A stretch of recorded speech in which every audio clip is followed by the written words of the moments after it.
into a cave that runs over 5 kilometers deep into the earth. And whether we like it or not, as soon as my friends and I touch the ground, we are officially stranded here for the next 7 days. That might have been the scariest thing I've ever done. First things first, we gotta get really far away from where we rappelled down. Why? If it storms, this entire area could flash flood, fill up like an ocean, and potentially drown us all. Which is why we're going deep into the cave to set up base camp. Bro, this is just wicked. Dude, this is like a different world. This cave entrance may be beautiful, but looks can be deceiving. We didn't know it yet, but the next 7 days will by far be the hardest of our entire lives.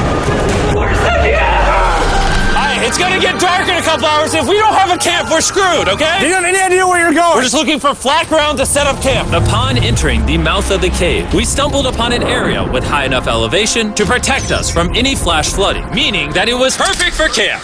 Perfect is a crazy word. Good enough is what I would use. Good enough for camp. We spent the rest of day 1 grabbing our supplies that we were dropped with. Each one of these bags weighs like 80 pounds. And as you can see by the footage, we spent around 4 hours. This is very hard to traverse. Getting all of it back up to our base camp. All right, we've got some lights on in here. Our supplies are finally at our home base. And if you point the camera over there, you'll see it's pitch black. It took all day. And so we set up the bare minimum for camping grounds. We drilled holes to hang up some ropes. Grab these, pull yourself up. Looks like the ropes will be able to support hammocks. And with the help of our survival guide, Joel, we hung our hammocks. This thin rope is what holds up my hammock. Yep. Ate some dinner and prepared for a very cold night 1. Not gonna lie, this hammock is way more comfortable than I thought it would be. Hey.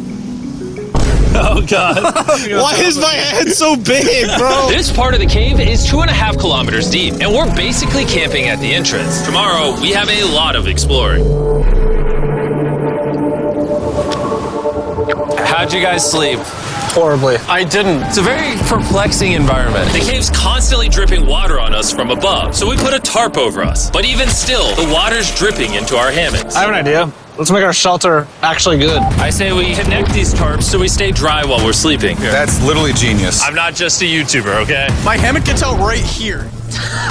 Are we serious right now? This is where I just got out of bed. And we didn't realize it at the time, but this hole is almost 40 feet deep. So while Sean and I got started on the super tarp, Mac and Carl went to see how dangerous this hole was for themselves. Do you see my hammock up there? That is where I slept. Now look at this. And because everything looks the same, and it's probably pretty hard to follow us in this cave, on this map, you can see our home base and how far they're moving away from it. All right, Mac. It's been real, bro. Oh, bro, this is crazy. While the boys are randomly exploring, me and Sean actually have to work on the camp. Why is there a sleeping bag over here? Because it smelled like pee. Ew. Lesson number 1, don't rent your sleeping bags. Why did we rent sleeping bags? Why did we not just buy sleeping bags? We're zip tying the tarps together to create one mega tarp. Don't mind me just trusting this rope with my life. And meanwhile, Mac and Carl were still in a hole. Oh my God, Mac. And eventually, they finally made it to the bottom. Hey! We're supposed to be working on camp. We just wanted to show how dangerous camp was. Just don't fall. It's a skill issue. Oh, okay. And even though they should have been on their way back, Carl and Mac insisted on seeing how deep they could go. Bro, this just looks so crazy. You think you could make it through the river? Well, little do these two know, this river actually runs throughout the entire cave, which means we'll be spending some time in it. Oh, there they are. Tell me you guys cooked. Oh, we cooked. That's right. A new home, am I right? Let's go. We now have a roof. Look at this. I'm not gonna lie, actually kind of crushed. And we moved the fire pit to this little cove we found. What do you think? It's warmer. It's cozy. These rocks trap the heat here and block the pee from the rocks above. It's not pee. What do I call it? I don't know, maybe rain or something. But it's not rain, it's rock. Maybe. Wait, point it up. Do you see clouds? No, you see rocks. It's not rain. Rock pee. Rock pee. Rock pee, fine. All right, it's rock pee. And after a much drier night of sleep, we decided to have Joel, our survival expert, help us get all the way to the end of the cave. Cave! Cave! Cave! Cave! Cave! Cave! Let's see how deep in the cave we can make it. Now, keep in mind, we are still just at the beginning of this massive cave, and our goal is to make it all the way through it, without dying, of course. Oh my gosh, this is kind of steep. Bro, you ain't seen nothing yet. We're going deep in the cave. All right, boys, suck in your guts. To where things get tight. I don't actually think I'm gonna fit. The interesting part about cave exploration is 1 second, you're barely fitting through cracks in the rocks. Oh my God, this is so tight. And then the next, you're in a massive chamber, so big that in order to see it all, we had to do this. Woo! Oh my God! I can actually see now. This is awesome. This thing is bright. Woo! Bro, look at how cool this is. Yeah! It's so bright, I can't even look at it. I'm like getting blinded. Oh no! Oh no! In hindsight, we probably didn't use that the most effectively. Lead the way. And so we continued on. Feel free, there's a really good handle up the top Right here? there. And then you can sort of swing a foot around onto this one. Like this? Yeah, yep, perfect. Joel, the best caving guide ever. No one's died yet. All right, guys, this is where things get interesting. What? What is this? So from this point on, wetsuits, we're going for a swim. Yesterday, Mac and Carl were joking about doing this, but the rest of this cave adventure takes place in a freezing river. Oh my God, this is insane! Meaning wetsuits are the only way to not get hypothermia. Why are we doing this? This is a once-in-a-lifetime experience. It's because you die after you do it. So in order to get to the end of the cave, we have to hop in this river and fight the rapids through this tiny hole in the rock and carefully squeeze our way through it. Take your time, it will take your feet behind you a little bit. All right, I'm getting in the river. Follow the wall around to It's the so left. cold. You got it, Jimmy. Ah, I don't know if I fit. Jimmy, I need you to pull yourself up out of the water. Oh my God. What's crazy about doing this Ah, it's so cold. is when you're completely submerged in freezing cold water, gripping onto the rocks becomes incredibly hard. Oh my gosh, that was crazy. Mac, Carl, let's go. You got this. Keep going. Look how crazy this is, dude. And even though this obstacle was difficult, it's nothing compared to what's up ahead.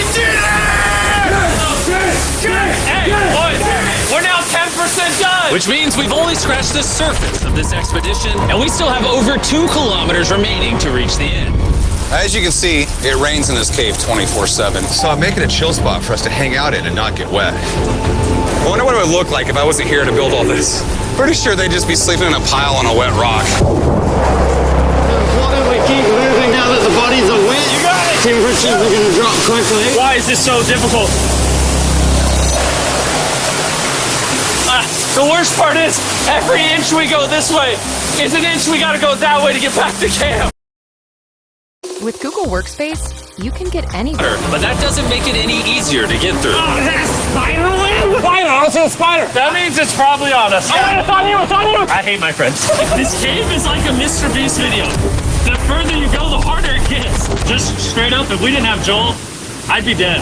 And after 3 hours, Joel had some bad news for us. The water's too high and we've taken too long. We're going to have to turn around for today and head back to camp. I disagree. You can't disagree with the safety expert. I disagree. Well, we can't really disagree. It turns out we wasted way too much time filming and playing with flares to the point where we now had to restart and attempt this mission another day.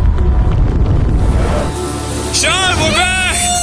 What did you do while we were gone? Hopefully nobody gets wet now. Bro, I didn't even know we packed lights. Yeah, they're awesome, right? Sadly, we only made it 20% through the cave today. But mark my words, we will go the distance in a future day.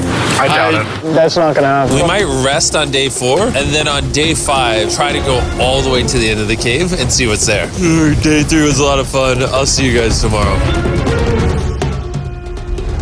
And after a third miserable night in the cave, the next morning we only had one thing in mind. A hot shower would literally save my life right now. Oh, showering would be awesome. I haven't showered in 4 days. As you can imagine, showering inside a cave isn't easy. We had to hike all the way back to where we rappelled in to safely reach the riverbed. Oh my God! I feel my brain. I've never felt my brain like this. My forehead is frostbite. Let's use the drone to dry our heads off. Come here, drone. A little further. Stop, stop. It's actually working. Yeah, it is working. Who needs a hairdryer when you have a drone? And after we dried off, we sat down with Joel to plan our journey. What is this, Joel? This is the map of the cave. Last time, we had to stop because of the fast-moving water, but the rains have been slowing, so we might just get a window to reach the end by tomorrow. Dude, this is about to be wild. First, we'll need to pass some of those same rapids from yesterday, dive off massive cliffs, and avoid jagged rocks. And if we can make it past all that, we will finally make it to the beautiful glowworm chamber. Don't tell us what that looks like. I want us to be surprised. Do you think we're gonna make it? Nah, let's not play that game. Well, we rested up and made feastable s'mores to regain our energy. Everyone cheers. Yippee! Oh, Joel's about to have his first feastable s'more. All right, Joel, be honest.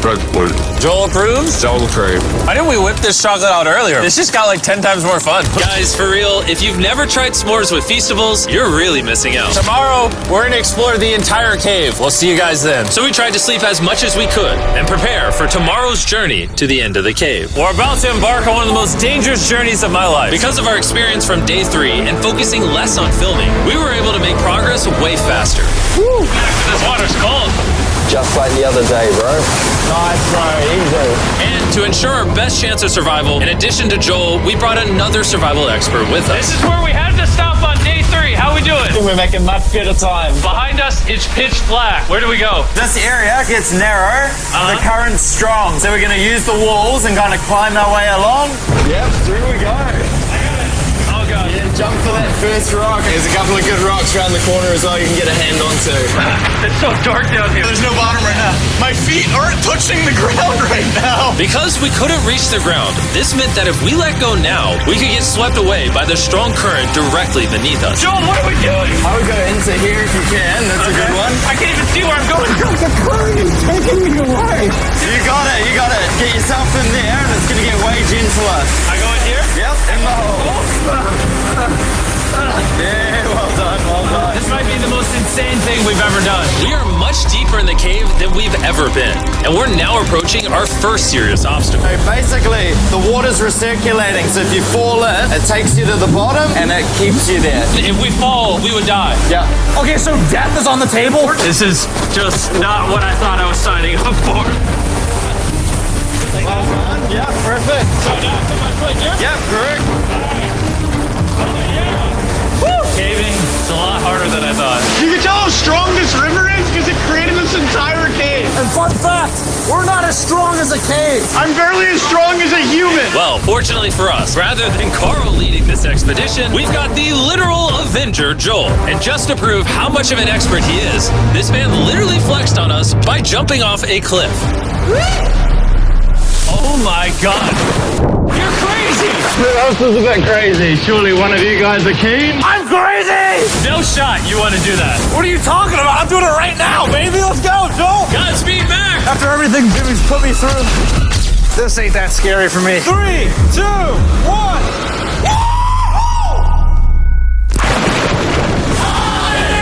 You doing it? No, we gotta keep going or we won't hit the end.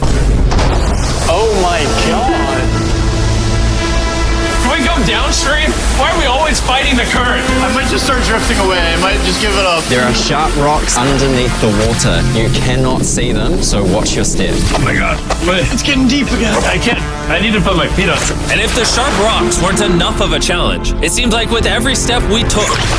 Oh, bro, I can't see anything. This is terrifying. The cave became darker, tighter, and ruthless enough that we began to question if we could even get to the finish line.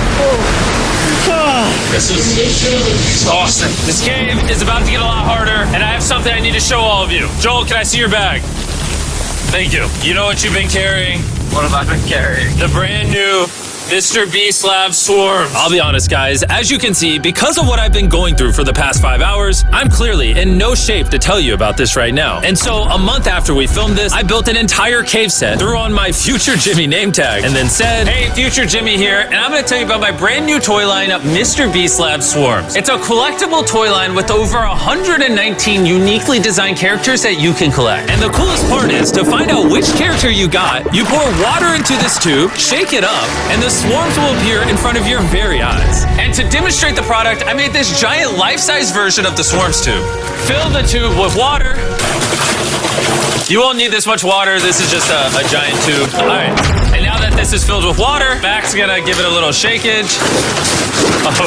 Oh. Is it shaken up enough? I think it's shaken up enough. Then you pour out the water. Do the honors, Joel. And out of the water will be revealed which 2 swarms you got. This is the rarest one, the Hyperchrome, that I only made 1,000 of. Joel, you can have it. You can have that one. Where's Carl get? I only have 2. And we didn't just stop with the swarms, we also made these action figure panthers that are in these briefcases, and this mutator that, just like the swarms, has a really cool reveal when you buy it. Where do I buy them? I'm glad you asked. MrBeast Lab toys are now available everywhere in the world you buy toys. They're all out now. Go give them a try. And after more brutal trekking throughout the cave, we finally arrived at the glowworm chamber. Man, this better be worth it. Alrighty, team. Welcome to the glowworm chamber. Whoa! Holy crap. That is crazy. Dude, this does not look like it's Earth. All of the lights you see here are actually created by tiny bioluminescent glowworms. That kind of looks like the Milky Way galaxy. Wow. At this moment, this view honestly made that trek worth it. While making it to the glowworms was definitely worth the trip, our journey was still not over because we had to go all the way back to base camp. It's almost day 6. They're not back, and I'm exhausted. I don't know if I'll be able to sleep, though. Just worried with them being gone so long. The trip back is way easier because we're just floating with the current. Now, because you guys have already seen the trip, we're going to expedite the way back. But seriously, this whole journey took so long, we crossed into day 6 before reaching camp. John. What's up, guys? I was starting to get worried. Happy day 6. Day 6, let's go. All we had energy to do was thaw out by the fire and finally eat some food. That was a very adventurous day. I'll see you guys tomorrow or later today. It is day 6. Yeah, maybe today. I don't know. Despite being physically obliterated from our excruciatingly long hike, no matter what I did, I was really struggling to fall asleep.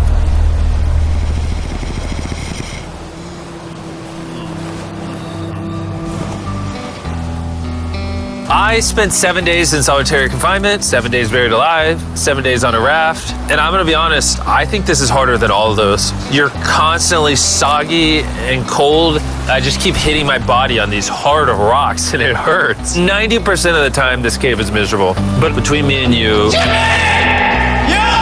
Carl! Can you see me? That's the world's brightest flashlight. There are moments of fun in this cave. From conquering rapids 300 feet underground. From me and the boys laughing in our hammocks. All the misery is worth it. Because when you're in good company, Let's make whale noises. this wet, cold, rocky, miserable cave can easily transform into the most beautiful trip of our lives.